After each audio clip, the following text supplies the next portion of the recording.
Quick video on how to establish an infusion using the new Sapphire pumps we're getting at AirMed. This is the pump I use at Layton, and so you'll see the Layton library on this pump. The pump's simple to use. It's single channel, unfortunately, but it is really easy to use. On the pump, this is a speaker. You have indicator lights for alarm, charge, and run. You have a stop button and an on-off button. You have the safety door, which is where our cassette goes, and on the bottom is the charge port right here. Starting an infusion is pretty easy.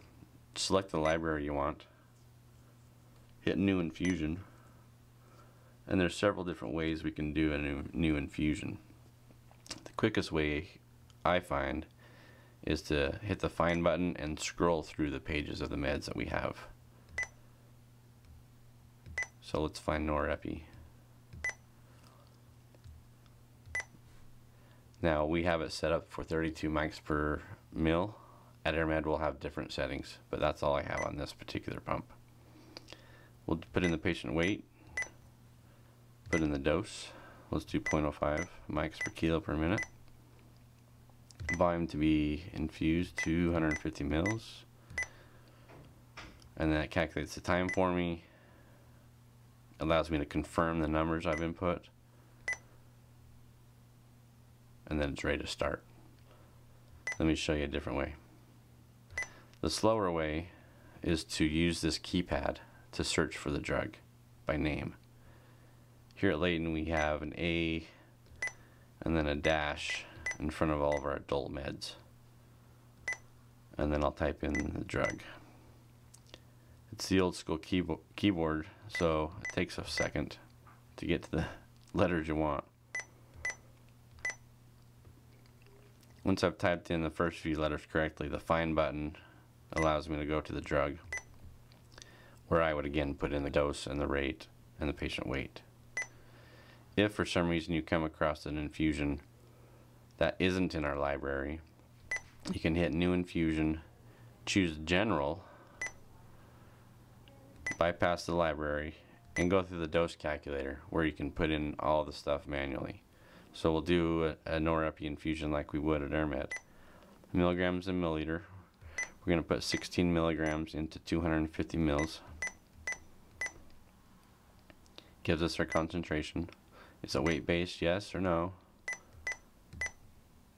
And then asks us how we intend to deliver. We're going to do mics per kilo per minute. Put in our dose. We'll do 0.05 again. The volume, 250 mils. Calculates my time. Allows me to confirm the numbers I put in. And then we hit start. I've already primed my tubing, but I'll show you how to put in the cassette. Use the bottom of the plastic cassette first. Put it over this metal saddle, and then insert the top until this top metal piece clicks into place. Once that's clicked into place and firm, close the door, make sure you have any clamps that are open, and hit start. Once it's running, you'll see the green light flashing, as well as a little icon at the top that spins. If we want to stop it, we can either hit the stop button. Once we want to unpause it, we can request continue and OK, or you can hit the request pause on screen button and hit OK. It's now paused. To unpause again, hit request continue and hit OK. We can edit some of the numbers we've input by hitting the edit button while it's infusing,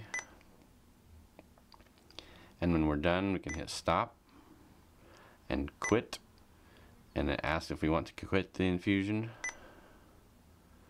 and we're done, and we can take it out of the pump by using those metal pieces and pulling the clamp out.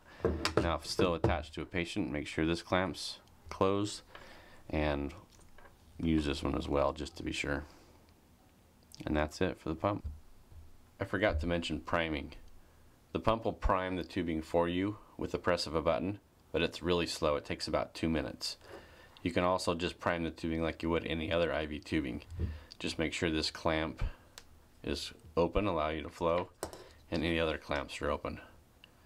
Other than that, just prime like regular tubing.